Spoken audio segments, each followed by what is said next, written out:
تھوڑا سا مجھے آپ تقابلی جائزہ بتا دیں اٹلی کا، یورپ کا اور پاکستان کی ایجوکیشن کا، اور جب آپ تھی اپنی یونیورسٹی میں، جب کیونکہ آپ ہیڈ کر رہی تھی مارکیٹنگ ڈپارٹمنٹ کو، اس میں آپ نے کیا انوویشن اور کیا آپ نے ڈیولپمنٹ لے کے آئے؟ So the moment I landed here, what I did was I just wanted to start teaching, not in schools, in universities. So میں پنجاب یونیورسٹی میں، نمل میں GCU wants to take me on board، اور لمس میں آرشپ کے اوپر میں کام کر رہی ہوں. اچھا، سو جو ایک میں ہیلتھی کمپیریزن بنا سکتی ہوں with my experience abroad versus here, because of course I'm not a student here, I'm a professor here, right? And it's very heartbreaking for me to kind of pinpoint some of the harsh realities, and that actually is that the entire onus of responsibility comes down to the government. We are so underfunded, we are so underpaid.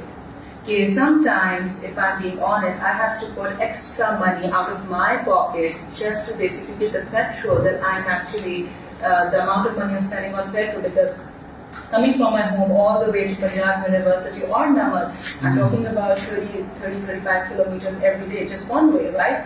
But the fact that I'm so passionate about teaching those children. اور petrol مہنگا ہے.